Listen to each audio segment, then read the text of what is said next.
Hi chums. Okay, this is a short video for a trial, an experiment I'm doing with a new camera. But Ray Praxis says that people do not like being spoken to from behind the camera, that they like to see who's speaking to them. So I'm really sorry about this, but it's all Ray's fault.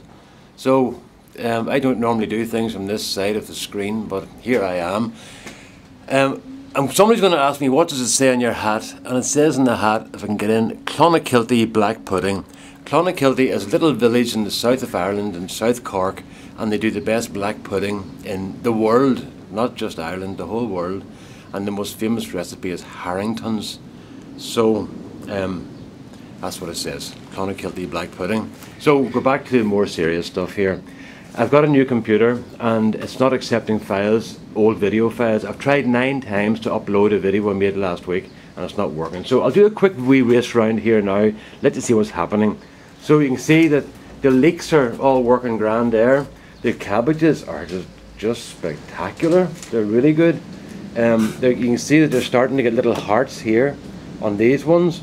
And then over here we've got, those are marigolds over here.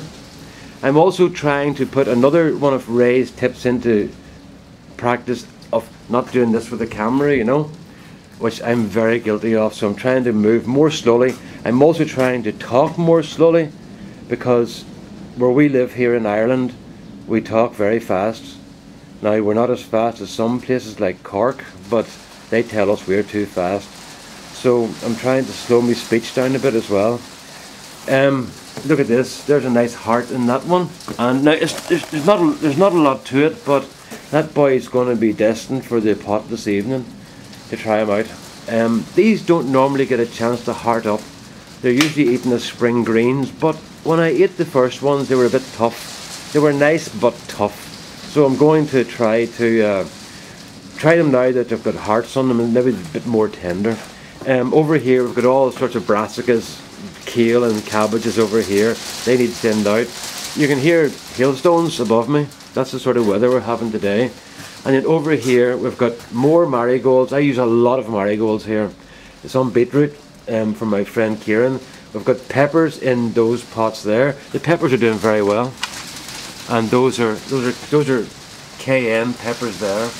And they're doing quite well. Now I've been doing a lot of transplanting. Oh, and for Michael, there's your sunflowers just in yesterday.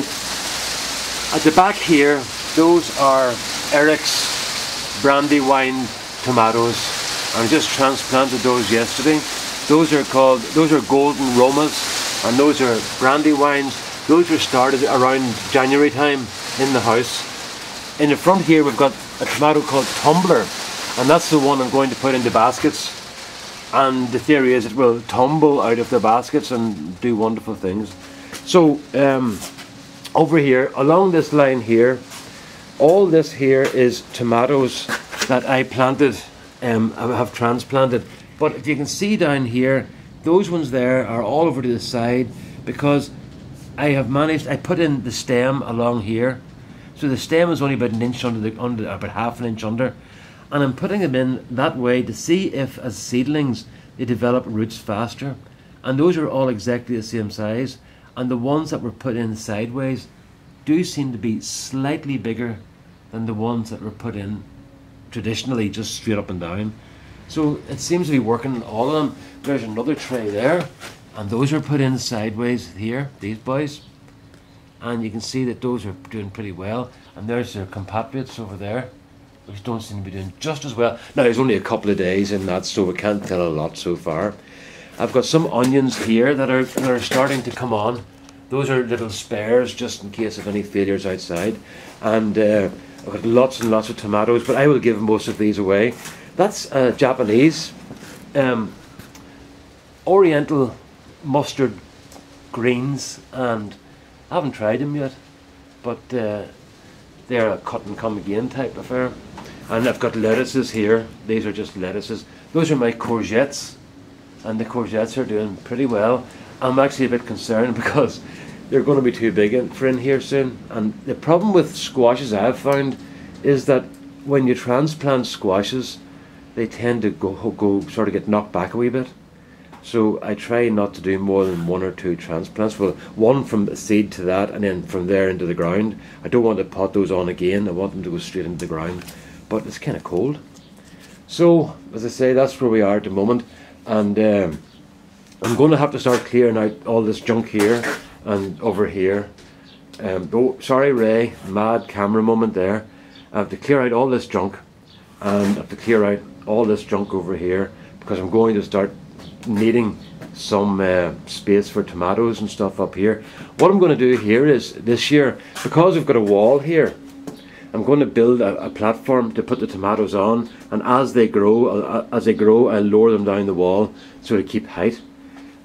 Because obviously there's no light getting through a brick wall. I am seriously considering getting a friend of mine who makes double glazed windows to put in panels down that side for me, so there's light coming in on that side of the greenhouse. And it wouldn't be that expensive to do, but it would mean that I would have much more production from this bed here. I would basically say that on this bed, the part that you see bare there is the part that doesn't really grow an awful lot, so I'm losing a quarter of my space really because of that wall. So I might just get panels. If we got 1, 2, 3, 4 panels put in, 4 windows, that would solve the problem, and that would give more light down that side. So it's something to consider for later on, but I'm not going to do it now. I'll do it later on when I get sort of time to think about it. So there we are, that's where we are. The green, the mustard, the cabbages are fantastic. That will definitely be a feature from now on, of overwintering stuff in the greenhouse and doing cabbages in particular. So there you are, folks. For Ray, that's me again now. Bye folks, all the best, and hopefully this will go up. I've had 9 goes trying to get the other one up, and I couldn't get it in at all, so we'll try again. All the best now. Bye bye.